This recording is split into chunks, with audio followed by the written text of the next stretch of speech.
How am I going to start this one?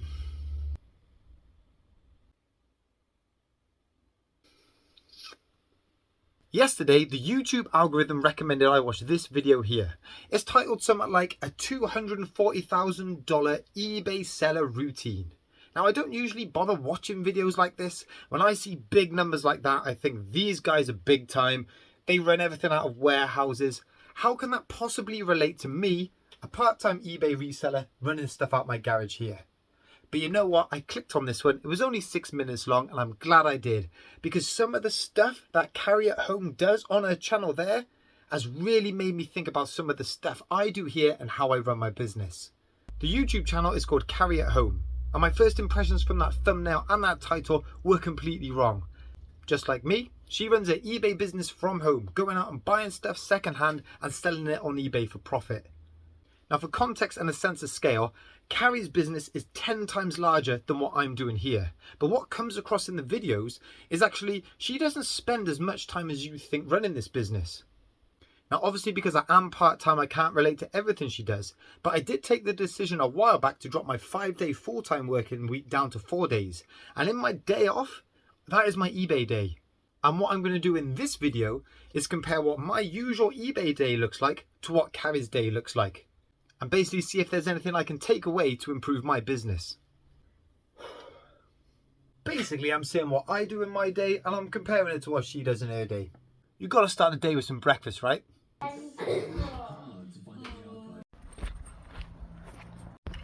On we go then, boys.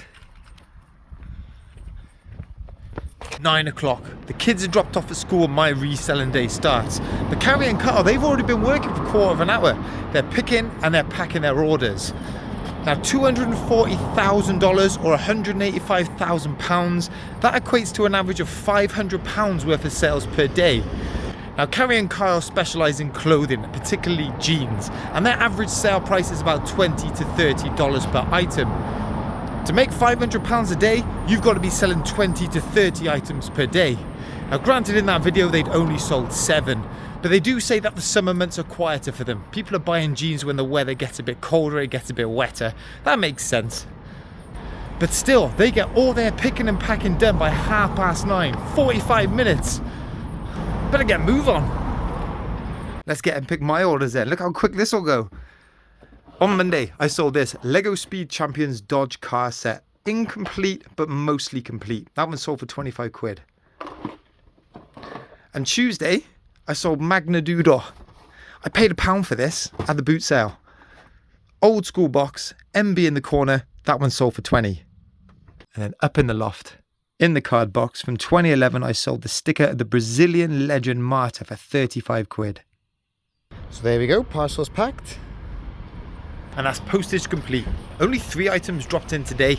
And look, it's not rocket science, is it? Carrie and Kyle, they sell 10 times the volume as me, so they make 10 times more money than me. But in order for them to sell that volume, they need to be sourcing that volume. And they go out sourcing every day. Their aim is to find 35 items a day. And they usually do it in a 3.5-hour window and finish up before lunch. Well, it's 10 o'clock now. Let's see what we can find in the charity shops before lunch to resell on eBay. Have a look at this tractor tucked in here. What a beast. Little funnel on the front that's snapped off. Got the wing mirrors on it. It is new by Tommy, but it's only 3 quid. It's die cast, it's good quality. There's 3 quid's value in that. Look at that down there. It's that little micro machine. My eyesight's going, I can't see who that's by. But then I found these 4 in the bag, and these are from 1987. They're by Road Champs. How about that?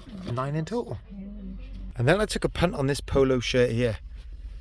It's by Montclair, and I looked up that brand in the shop, and they seem to sell pretty well.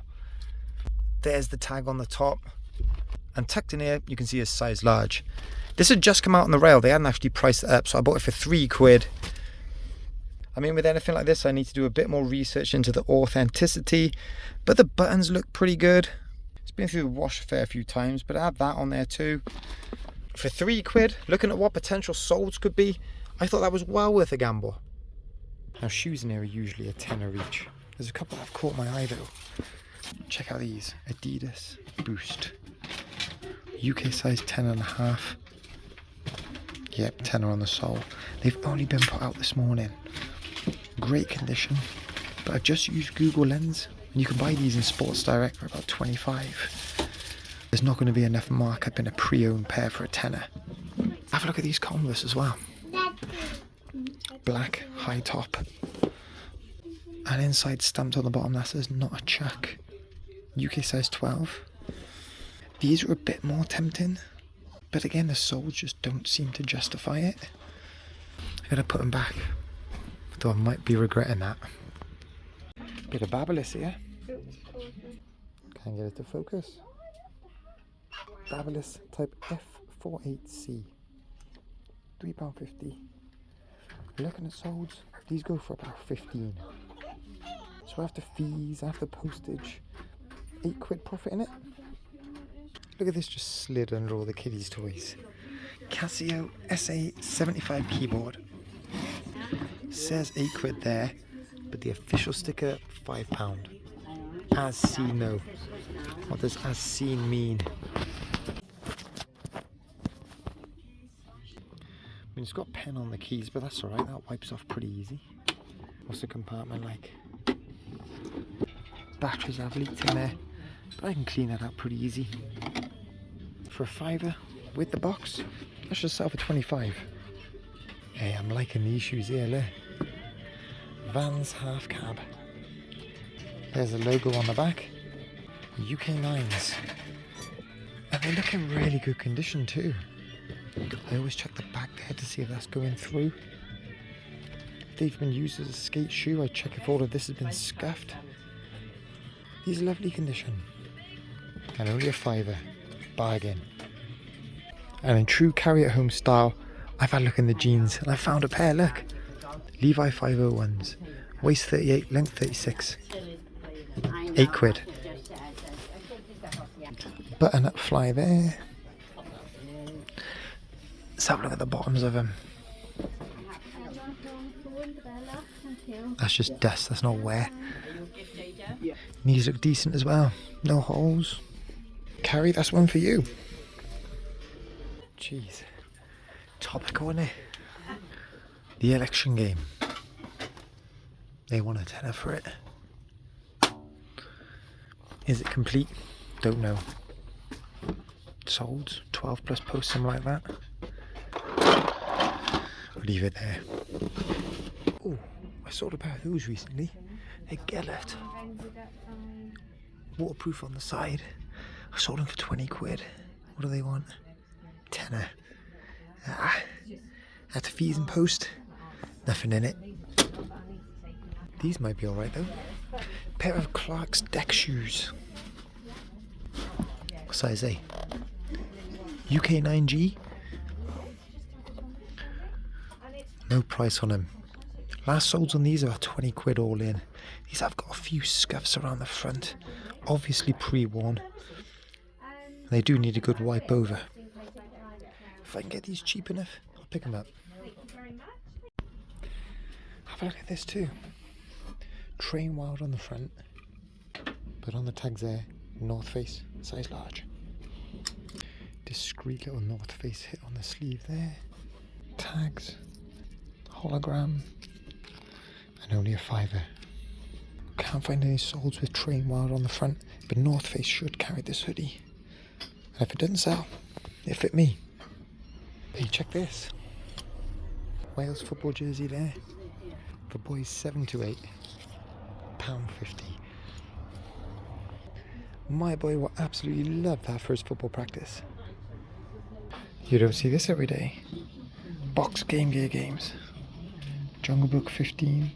Pac-Man 30 at the back. Condition is pretty ropey. And I think those are the American versions as well. Cool to see at the shop. Let's have a quick look through the games. Hang on. Mario Kart Wii. £4. Disc in there. pretty good too. I do have two official Nintendo Wii steering wheels at home. So that would make a great bundle. Hang on, we got Wii U games as well. Super Mario Bros. U, £4. There's a disc. Sweet, we'll grab those two. Have a look at this. English Thrifter, where are you? West Ham United. Sizemore, £5. Little pull up there. Anyone on the back? Not clean on the back. It's going to be the 2020 season, 125 years. Lovely little spot. 1:30, and we've been around 12 charity shops, and that has been a good day sourcing for me. What did I get? 12 items, something like that? I'm nowhere near the £500 total value, but it's got to be a couple of £100 in there. I feel the pressure sourcing on a Wednesday, I do. A couple of reasons really. I've dropped my full-time working week from 5 days down to 4 days, so I can particularly go out on a Wednesday and hit the charity shops and source stock. If I don't find anything, not only am I losing a day's wage, I've got nothing to show for it. And secondly, this is the only day I do have to source. If I don't find anything today, I've got to wait till next Wednesday to hit the charity shops again. Unless I take the family out on a weekend to go charity shopping or hit the boot sale, weather depending. Wednesday's my only reliable day. Luckily, I do have a bit of a backlog, so if I don't have a good haul on a Wednesday, I can always dip into that. But ideally, I want Wednesday to carry itself. Now, after sourcing, what Carrie and Carl do, they go back home, just photograph everything all in one big batch, and then list it all up in one big batch. That's just not the way I work. I've actually come up to Cardiff, mate. My plan now, hit the gym.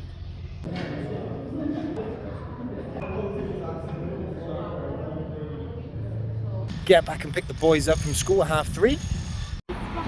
What have you seen, boys? Seen a really crazy creeping bug. Creeping bug? Where? Oh yeah. Wednesdays they got swim class. After that we have a couple of hours family time. We have dinner, we play some board games, read some books, give them a bath, get them to bed. And then it's out to the garage. 8:30. Now Carrie and Carl, they finished their workday 3-4 hours ago. But from now until 10:30, 7 days a week, this is where I do everything eBay and YouTube. I pick my sales, I pack my sales, I clean items, I test items, I photo items, I list items. I edit my YouTube videos, I record snippets for my YouTube videos. The beauty about eBay and YouTube is it can fit around your whole routine, and this 2-hour slot in my day just works for me. Now what I do in that slot, that changes every day, and that routine has just grown over time. Typically on a Sunday evening, for example, I've got a lot of orders to pack on the weekend, so that 2 hours is just full of packing. Wednesday, today for example, I've done all my recording, it needs to be edited tonight. Because I only do eBay and YouTube as a side hustle, these 2 hours I've got to make as efficient as possible. And this is where I've got so much respect for Carrie at home and how they run their business. They are so efficient, it is ridiculous. And I think it's because they've got a regimented, consistent routine.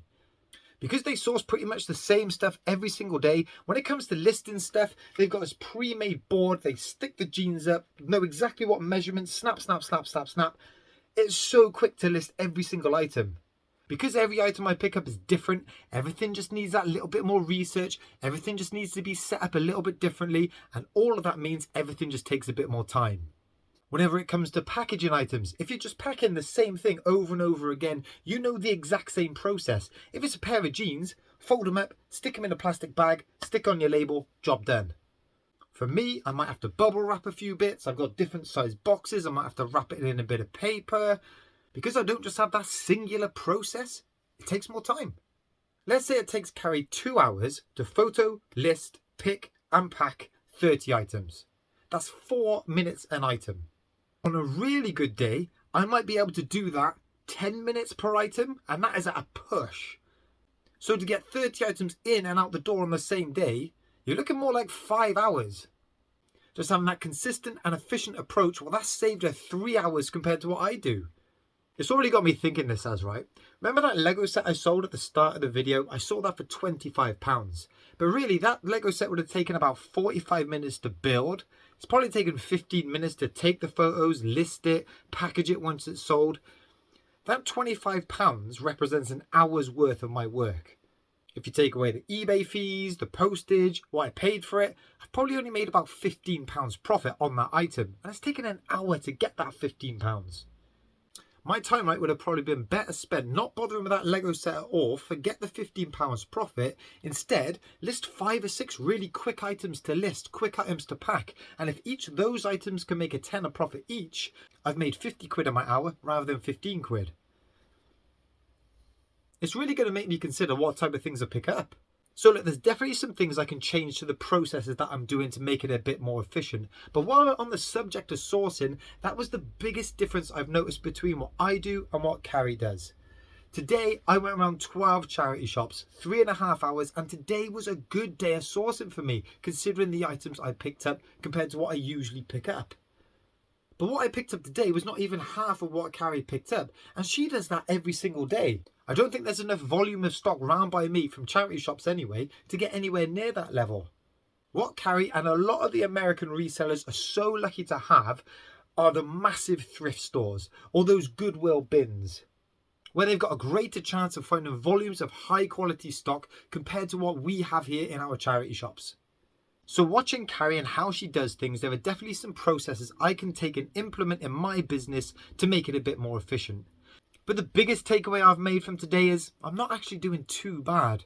I'm finding enough stock on my Wednesdays so that I've got enough to list and keep my business going in my 2-hour slots in the evening.